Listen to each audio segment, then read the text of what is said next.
चंडीगढ़ में SIR announce हो चुका है और 15 जून से और 14 जुलाई तक हमारे BLOs हैं वो घर घर जाएंगे और जो एनुमरेशन फॉर्म है उसको हर एक वोटर को देंगे और जो फील्ड एनुमरेशन फॉर्म है वो कलेक्ट भी करेंगे। जितने सारे इस तरह के एनुमरेशन फॉर्म्स कलेक्ट होंगे उन सब का एक कंपाइलेशन करके और 22 जुलाई को ड्राफ्ट रोल पब्लिकेशन किया जाएगा और उसके बाद 1 महीने का समय होगा क्लेम्स एंड ऑब्जेक्शंस देने का। क्लेम्स एंड ऑब्जेक्शन सुन के और ERO उसको डिसाइड करेंगे और उसके बाद एक फ़ाइनल रोल 22 सितंबर को पब्लिश होगा। अगर किसी भी वोटर को लगता है कि क्लेम एंड ऑब्जेक्शन में ठीक उसकी सुनवाई नहीं हुई तो उसके पास उसकी अपील करने की भी पावर रहेगी। तो फर्स्ट अपील है वो डिस्ट्रिक्ट मैजिस्ट्रेट के पास लाई करेगी और दूसरी अपील चीफ इलेक्टरल ऑफिसर के पास लाई करेगी। जब BLO डोर टू डोर जाएंगे तो उसमें अगर कोई वोटर उस समय नहीं मिलता है तो एनुमरेशन फॉर्म को वो उसके डोर के नीचे स्लिप करके वहाँ छोड़ करके आ जाएंगे। और BLOs को कहा गया है कि कम से कम 3 विज़िट वो हर हाउस होल्ड पे करें, ताकि अगर एक बारी कोई वोटर किसी वजह से नहीं अवेलेबल हो तो सब्सिक्वेंट विजिट्स में वो एनुमरेशन फॉर्म कलेक्ट भी कर ले और भर करके हमें दे भी दे। एनुमरेशन फॉर्म्स के साथ साथ एक डिक्लेरेशन जो है वो फिल होना ज़रूरी है। डिक्लेरेशन में ये मेंशन है कि वो वोटर खुद पिछली SIR का हिस्सा था या उसके रिलेटिव जिसमें उसके मदर, फादर या ग्रैंड पेरेंट्स SIR का पार्ट थे। अगर डिक्लेरेशन फॉर्म जो है वो नहीं फिल होता तो उसके बाद ERO, AEROs उस वोटर को नोटिस इशू करेंगे और उस नोटिस के जवाब में उसको अपने बर्थ का, सिटीजनशिप का एक डॉक्यूमेंट देना होगा। तो इसके लिए कमीशन के द्वारा 12 डॉक्यूमेंट्स की लिस्ट प्रेस्क्राइब की गई है। उनमें से जो भी कोई एक डॉक्यूमेंट वो सबमिट कराएगा और अगर BLO उसके डॉक्यूमेंट से सेटिस्फाइड होता है तो उसको सब्सिक्वेंटली फाइनल ड्राफ्ट का पार्ट बना दिया जाएगा।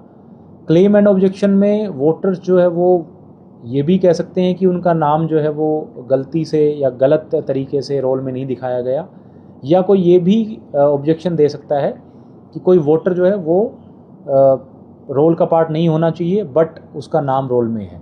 तो इन दोनों तरह के क्लेम एंड ऑब्जेक्शंस हमारे पास आएंगे। उसके लिए 1 महीने का समय रखा गया है और इन क्लेम एंड ऑब्जेक्शन को डिसाइड करने के बाद जो फाइनल डिसीजन होगा उसके आधार पे फाइनल इलेक्टरल रोल तैयार होगी और 22 सितंबर को उसको हम पब्लिश करेंगे। सर, आज पॉलिटिकल पार्टियों के साथ भी आपकी मीटिंग थी, कैसा रहा? क्योंकि SIR को लेकर पॉलिटिकल पार्टियों को बहुत डाउट्स है, वो कहते हैं काफ़ी वोट इसमें कटने वाले, ऑब्जेक्शन उनकी ओर से किए जाते हैं सर, उसको लेकर। तो पॉलिटिकल पार्टीज़ से हमने एक तो ये गुजारिश की थी और कुछ पॉलिटिकल पार्टीज़ ने लगभग दे भी दिए हैं बूथ लेवल एजेंट्स की लिस्ट देने की, क्योंकि BLAs जो है वो एक इस पूरी प्रक्रिया का एक अहम हिस्सा है।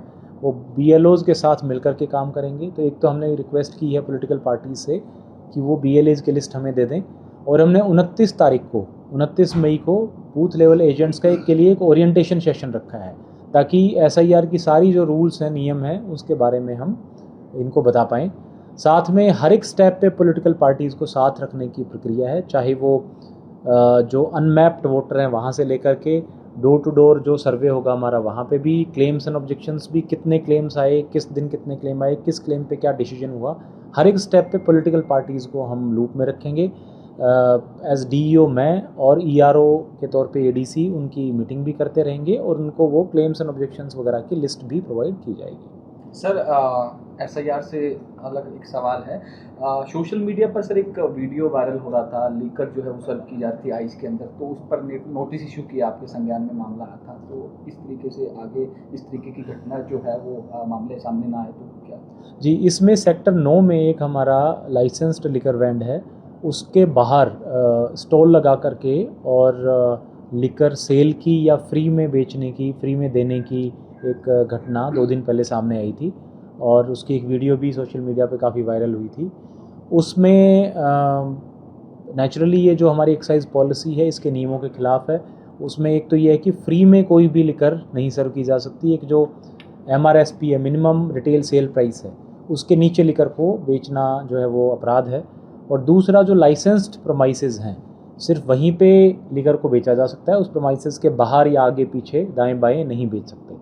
इस आधार पे एक्साइज डिपार्टमेंट ने जो लाइसेंसी है उसको नोटिस इशू कर दिया है। रिप्लाई रिसीव होने के बाद हम उसमें स्ट्रिक्ट एक्शन लेंगे। साथ में FIR भी दर्ज हो गई है और जो लोग ये ऑर्गेनाइज़ कर रहे थे उनको पुलिस ने अरेस्ट भी किया है। इसको लेकर के आज सुबह मैंने जितने भी हमारे चंडीगढ़ के लाइसेंसी हैं जिनके लिकर वेंट्स हैं उनकी एक मीटिंग बुलाई थी। उसमें भी इनको सबको सख्त हिदायतें दे दी गई हैं कि कोई भी एक्साइज पॉलिसी का वायलेशन ना करे। अगर कोई करता है, कई बार हमें देखने को मिलता है कि ऑनलाइन या सोशल मीडिया पे सेल के दावे होते हैं कि फ़लाँ वेंट पे सेल चल रही है और लिकर बहुत सस्ते रेट में अवेलेबल है, या कोई अपनी एडवर्टीज़मेंट करता है, फिज़िकल भी करता है या सोशल मीडिया पे भी करता है।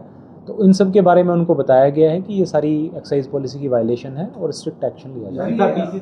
उस पर एक्शन लिया जाएगा। बिल्कुल अनऑथराइज्ड हैं। आज बल्कि मीटिंग में मैंने उनको स्ट्रिक्टली ये बताया भी है कि इस तरह की जो सेल या इस तरह की जो एडवर्टीज़मेंट है लिकर की वो रूल्स में नहीं अलाउड है।